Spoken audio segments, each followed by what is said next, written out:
Good morning. সকাল সকাল মিস্ত্রিরা চলে এসেছে কাজে, কাজও শুরু করে দিয়েছে। কাজ অনেকটাই এগিয়েছে। এইগুলো যে ঢাকনা, এই যে। তাহলে নমস্কার সবাইকে, আমি বিপাশা আমার চ্যানেলে সকলকে স্বাগত জানাই আরও একটা নতুন সুন্দর ব্লগে। আশা করি যে যেখানে আছেন ভালো আছেন এবং সুস্থ আছেন। আমি তো আপনাদের আশীর্বাদে আর ঈশ্বরের কৃপায় ভীষণ ভালো আছি।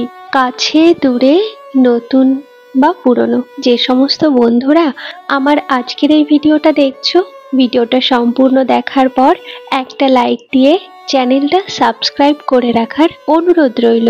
মিস্ত্রিরা তো এসে গেছে, তাদের চা বিস্কিটটাও দিয়ে এসছি। এখন এদিকে রান্না বান্নাও প্রায় শেষের দিকে। চিকেনের মশলাটা তো এখানে কষাতে দিয়েছি। বাকি কি রান্না হয়েছে চলো সেটাও একটু শেয়ার করি। বড়মশাইয়ের ক্ষেতের দুধমান কচুর পাতা আর সঙ্গে চিচিঙা ভাজা। আর এখানে হয়েছে রিঠা মাছের ঝোল, কারণ বড়মশাই চিকেনটা খায় না, তার জন্য এই মাছের ঝোলটা হয়েছে, যেটা বড়মশাইয়ের খুবই প্রিয়। একটু শাপলা ভাজা করেছি আর করেছি পুঁটি মাছ দিয়ে কচুরলতি। কথা বলতে বলতে এদিকে চিকেনের মশলাটা তো কষানো হয়ে গেছে, মশলা থেকে সুন্দর তেল ছেড়ে দিয়েছে, চিকেনটাও দিয়ে দিলাম। এবার মাংসটা ভালো করে কষিয়ে কষিয়ে রান্নাটা সেরে নিই। মিস্ত্রিদের কাজ সেরে চলে গেলে বড়মশাইয়ের সঙ্গে বিকালে যাব একটু নাজিরপুরে, একটু দরকার আছে। সেখান থেকে ফিরে এসে বড়মশাই তো ডিউটিতে চলে যাবে আর আমি যাব বাবার বাড়ি। বোনের বিয়ের আর তো বেশি দিন হাতে নেই, হাতে গোনা কয়েকটা দিনই আছে। বোনের বিয়ের এই বাকি কয়েকটা দিন আমি একবার বাবার বাড়ি যাব আর একবার শ্বশুর বাড়ি আসবো। আর সেখানে গিয়ে কি করব, তার জন্য আমার আগামী দিনে যে সমস্ত সুন্দর সুন্দর ব্লগগুলো আসতে চলেছে, আর সেগুলো দেখার জন্য একটু তো অপেক্ষা করতেই হবে। আর অপেক্ষার ফল আশা করি মিষ্টিই হবে। দেখেছো, এদিকে রান্না বান্না সেরে ওনাদের খেতে তো দিয়েই দিয়েছি, ওনারা একটু যে রেস্ট নিতে বসেছে, সঙ্গে সঙ্গে প্রচন্ড মুষলধারায় বৃষ্টি নেমে পড়েছে। মিস্ত্রিদের আজই সম্পূর্ণ কাজ সেরে দেওয়ার কথা, তারা সেই চেষ্টাই করেছিল, কিন্তু টানা 1 ঘন্টা বৃষ্টির পর আমি যখন এসে দেখলাম, আমার তো দেখে পুরো মাথায় হাত অবস্থা।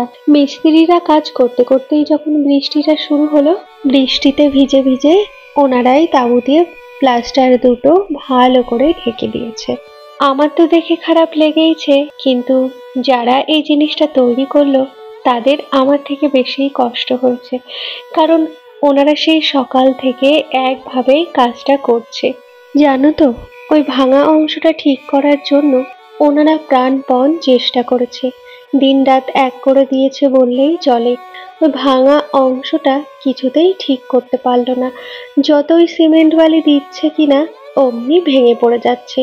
অবশেষে চেম্বারে ঢাকনা দুটো তৈরি করে কাক ভেজা হয়ে গেল ওনরা বাড়ি। এই তো, আর আমি এদিকে রেডি হয়ে গেছি। এই যে সাদা ধুলোয় মোড়া আকাশটা দেখে কোনো অংশে কি মনে হচ্ছে কিছুক্ষণ আগে প্রবল ধারায় বৃষ্টি হলো? এই যে বৃষ্টির জন্য রাস্তায় 1 হাঁটু জল জমে গেছে। এই জল কাদা পেরিয়ে বাজারে যাচ্ছি, কিন্তু বাজারে এসে আমাদের বেশিক্ষণ আর বাসের জন্য অপেক্ষা করতে হয়নি, আসার সঙ্গে সঙ্গে বাস পেয়ে গেছি। কিন্তু বাসের সিটটা পেয়েছি একদম পিছনে। জানো তো, যেটা আমার একটুও ভালো লাগে না, কারণ পিছনের সিটটাতে বসলে আমার বড্ড হাসি পায়। এই পিছনের সিটে বসেও আমাদের একটা গল্প আছে, জানো তো?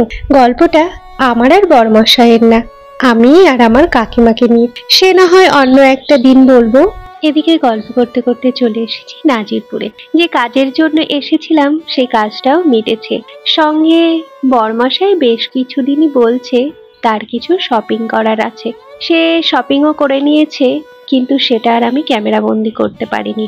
কিন্তু যেটা আপনাদের সঙ্গে শেয়ার না করে আমি আর পারছি না, সেটা হচ্ছে এই যে পেয়ারা মাখা। বড়মশাই নাজিরপুর এসে যে পেয়ারা মাখা খেতে এত ভালোবাসে, বাড়ি আসার জন্য 2 থেকে 4টে বাসও ছেড়ে দিতে পারে, কিন্তু পেয়ারা মাখাটাকে খেতেই হবে। আজও তার ব্যতিক্রম কিছুই হলো না। সে যে নিজেই শুধু পেয়ারা মাখা খেয়েছে সেটা কিন্তু একদমই না, আমাকেও একটা আইসক্রিম খাইয়েছে, সেটা আর ক্যামেরা বন্দি করতে পারিনি। অবশেষে আমরা চলে এসেছি বাড়ি।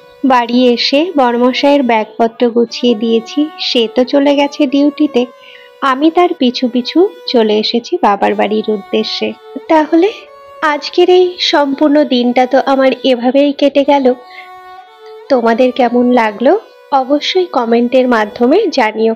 এই ভিডিওটা তাহলে এখানেই শেষ করছি। সবাই ভালো থেকো, সুস্থ থেকো, নিজের খেয়াল রেখো। আজকের মতো টাটা।